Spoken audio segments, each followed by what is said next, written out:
minus Z gives me N. So I also have 5 neutrons because 10 minus 5 gives me 5.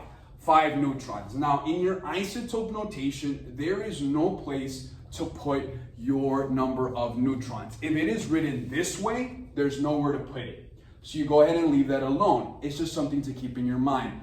I have 10 as my total mass, I have 5 as my protons, and I have 5 as my neutrons. This is the example on how to write isotope notation. Let's look at a second one. We know that N is nitrogen. N is nitrogen. You look at your periodic table, you'll notice that N is number 7. So it has 7 protons. You can also go hydrogen, helium, lithium, beryllium, boron, carbon, nitrogen. Number 7 is nitrogen. So we know it has 7 protons. We know its total mass is 15 because it's given to me. 15 minus 7, which is A minus Z, would give me 8. So I have 7 protons, 8 neutrons, 15 as a total mass. It's just simple subtraction. Simple subtraction. 15 minus 7 gives me 8. That's how many neutrons I have. This is my isotope notation. Let's look at the next one. We have Se, which is selenium. Se is selenium. We know that selenium on your periodic table is number 34. Now 34 is a lot to count. You don't want to go through every single element and go hydrogen, helium, lithium, beryllium. It's going to take a while. So you might want to look it up on your periodic table. You notice selenium is 34. Then you'll notice that your total mass is 79. 79.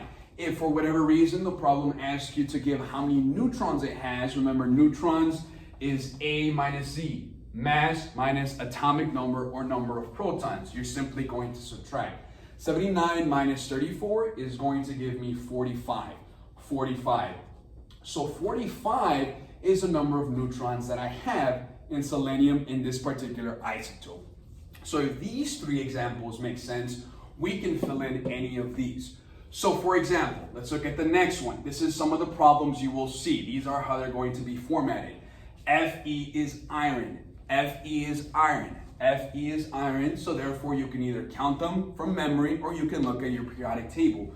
You'll remember that Fe is number 26. It has the atomic number 26, has 26 protons. So here, where you would put Z or number of protons, you're just going to put 26.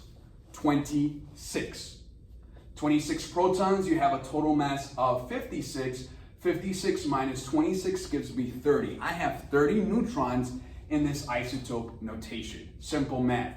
Let's look at the next one. Al is aluminum. Al is aluminum. If you look at your periodic table or you go ahead and go in order from memory, you'll remember that aluminum, is number 13. 13. So it has the atomic number of 13. It also has 13 protons. You place that right there. Your total mass is 20. 20 minus 13 is 7. Your number of neutrons is 7. 20 total mass, 13 protons, 7 neutrons. Pretty simple. You might see it this way.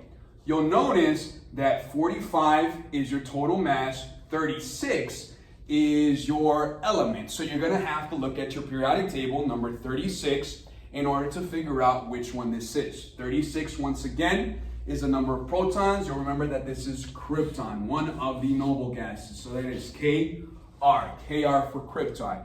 If your problem is in this format, then you need to fill in this blank. Whatever one of the blanks is missing, that's what you're filling in for this section. You're gonna see several of these problems on your worksheet. Remember to reference back to this if you need a refresher for your memory. Total mass, number of protons, symbol, same as that diagram.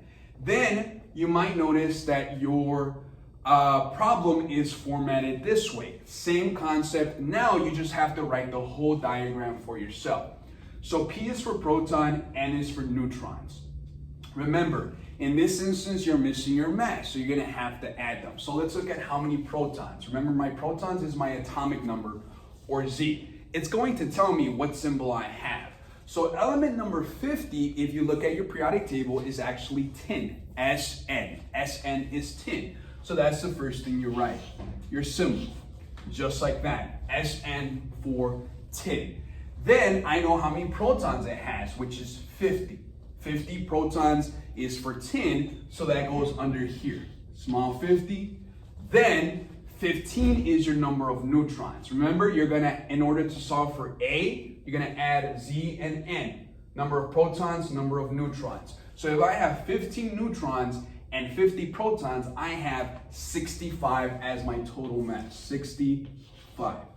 65. So you have 10, 65 over 50. 65 over 50. If you want to work backwards, you also can to double check your answer. But again, total mass, protons, symbol. Total mass, protons, symbol. Let's look at the next one. You have 27 protons. That is my atomic number, 27. Remember 27, if you look at your periodic table, that is cobalt, CO. Cobalt is CO. We already have our number of protons, which is Z, or my atomic number. So you have 27. You can place that automatically down here. You have 4 neutrons. 4 neutrons. Remember, to solve for A, you add your atomic number and your neutrons. You're simply going to add 27 plus 4, and that's going to give me 31. 31. Again, symbol, mass, protons. Symbol, mass, protons. This is how you calculate this if your problems are formatted this way. This is very simple. It's a variation of this type of problem. You just have to write the whole diagram, the whole notation. Then you'll notice on one of your worksheets that you have a chart. The chart will be formatted in a way where you have the name of the isotope. By the way, this is how you write the name of the isotope. This is how you write the notation for it. So sometimes the name will be like this. You'll have something like lithium-7. Lithium-7 is still lithium. It just varies in its how many neutrons it has. So lithium, if you remember, hydrogen, helium, lithium is number 3. So you know that it already has 3 protons, but lithium-7 has 4 neutrons because 3 plus 4 is 7. So it's a variation of the same element. Let me give you an example. If one of your classmates comes in next year into our next science class and all of a sudden they decided to dye their hair some crazy color. That person walks in and then you realize, whoa, is that so-and-so? And everyone's like, yeah, that's our last year's classmate that came back. They just did something to your hair, to their hair. Does that mean that the person changed who they really are? It just means their appearance or the way that you perceive them is changed, but it doesn't change the actual person that is walking in. It's a variation of the same element. The same thing with our isotopes. It's still chromium. It still has however many 24 protons, but it's a variation of the same element. So if you notice the name written out like this, you're going to remember that's an isotope. It doesn't change the element, it just changes its mass and it changes its number of neutrons. So if it's written like this, you would write its notation like this. For example, chromium-58 is still chromium, Cr. Its atomic number is still 24. Remember, number of protons never changes. It's still 24. But its mass, this goes right here, 58. This is very simple. The name tells you how to notate it in notation. Symbol, atomic number, mass. This is your mass. Again, chromium has 24 protons, 58 in total mass. So if you were to subtract this 58 minus 24, you would have 34. That means that this chromium particular isotope has 34 neutrons.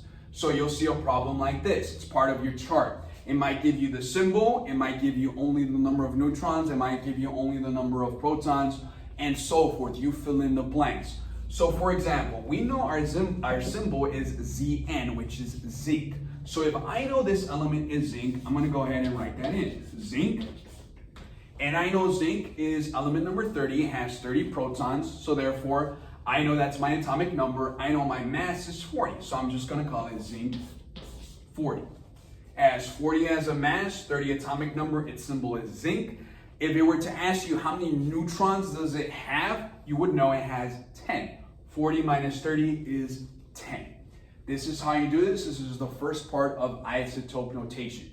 Simply remember that this is your universal symbol for notating it. Make sure you use this diagram. Symbol for the elements, total mass, atomic number. Your neutrons is used to calculate this, but it's not written out as part of your symbol. Remember those two formulas? And these are different examples on how to do these problems. Once again, pay attention to this. When you get your worksheets, please make sure you turn those in weekly. You send them back on Thursdays or you come and drop them off and you prepare for your quiz.